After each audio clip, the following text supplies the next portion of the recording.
कशा पद्धतीने एकनाथ शिंदे साहेबांच्या नेतृत्वाखाली आपण पाहत असाल जेवढ्या जागा लढवल्या त्यापैकी आम्ही 80 पैकी 60 जागा दिल्या. स्ट्राईक रेट वाढला की लोकांमध्ये एक वेगळा आत्मविश्वास हा एकनाथ शिंदे साहेबांचा. या सरकारमध्ये सुद्धा उपमुख्यमंत्री असताना एकनाथ शिंदे साहेबांच्या ठिकाणी जातात त्यानंतर मामा तुमच्या कॅमेऱ्यात येत आहे का मोबाईल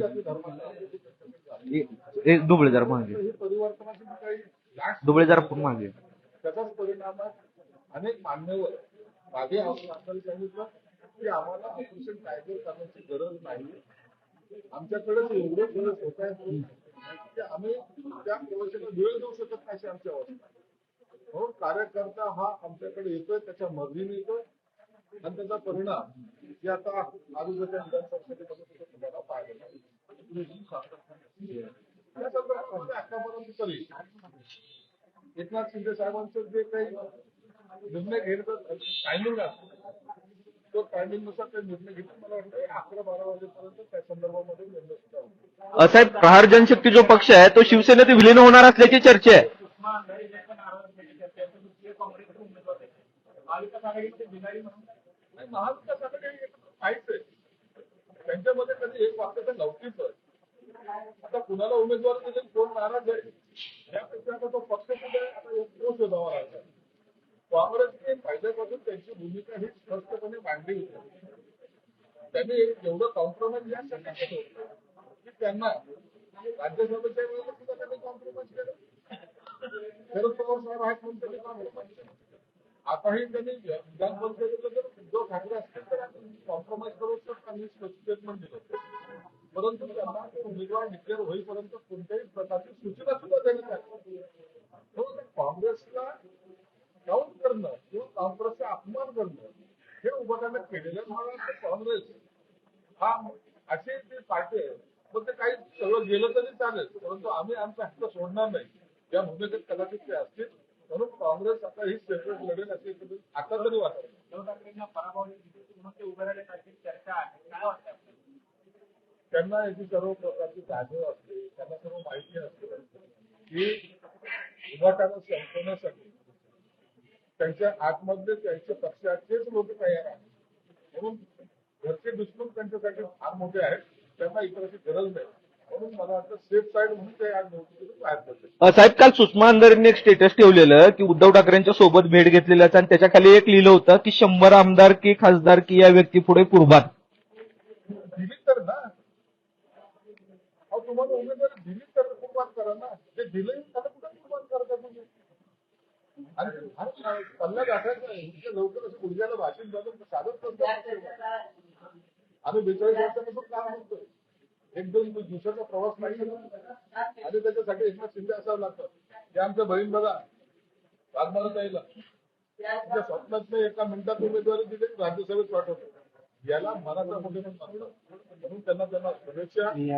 काम करा पक्ष असाच बघू. साहेब प्रहार जनशक्ती जो पक्ष आहे साहेब प्रहार जो पक्ष आहे तो शिवसेनेत विलीन होणार असल्याची चर्चा आहे.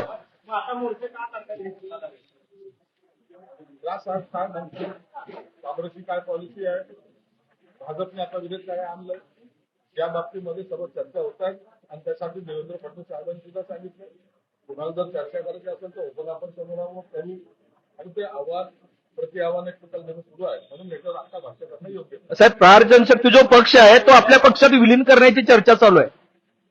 प्रहार जनशक्ती जो पक्ष आहे तो आपल्या पक्षात विलीन होणार असल्याची चर्चा सुरू आहे. काय चाललंय काय चर्चा झाल्या बच्चू कडू साहेबांचं आणि एकनाथ साहेबांची काय चर्चा झाली याच्याबद्दल तर कुणाला आमच्या पक्षी घेतलं पाहिजे कुणाला माहिती दिली नाही.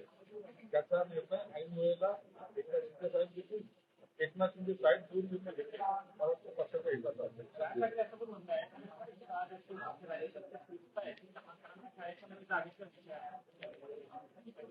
मराठी शाळा बदलणे किंवा मराठी बंद करणे हा कोणत्याही राजकीय नेत्याचा विषय असू शकत नाही. मराठी ही टिकली पाहिजे मराठी ही कायम असली पाहिजे. मराठीचं वर्चस्व त्या मुंबईतच नाही तर महाराष्ट्रात असलं पाहिजे आणि त्या स्वाभिमानाला कोणी ठेच पोहोचवता कामा नये ही सर्वांचीच भूमिका आहे. एका एका पक्षालाच फक्त ते कोळका आहे आणि आम्ही फक्त हिंदी भाषिक आहोत असं समजण्याचं काही कारण नाही. मराठीसाठी वाटून तो लढा द्यायला आम्ही सुद्धा तयार आहोत. गोकुळ भूखंडावरना महायुतीमध्ये जे आहे भाजप आणि शिवसेनेमध्ये तरी निर्माण करण्याचा प्रयत्न होतात अशा निवडणुकीमध्ये सगळ्या गड्या पडतं वेगळं पडतं. तुम्ही पाहिला तर नगरपालिकेला तसं झालं, महानगरपालिकेला झालं, जिल्हा परिषदेला झालं. म्हणून कार्यकर्त्याच्या आग्रहासाठी काही वेळेला कॉम्प्रोमाइज न करता हे लढा करावा. नागपूर संघ कार्यालयाला रेडिएशनची धमकी देण्यात आलेली आहे. पत्र मिळालं.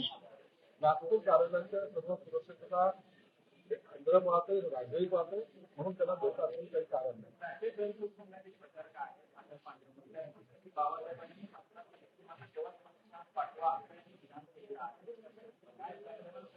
बाबासाहेबांनी जे त्यावेळेला जे स्टेटमेंट घेतलं जाण्याची भूमिका होती त्या भूमिकेला या काही राज्य सरकारने केलेला विरोध आता ते बोलत आहेत आणि म्हणून बाबासाहेबांनी प्रत्येक विषयात आपलं जे काही स्पष्ट मत मांडलं होतं त्याची आता आठवण आणि ते केलं असतं तर किती बरं झालं असतं हे प्रत्येक राज्यकर्त्याला सुचवायला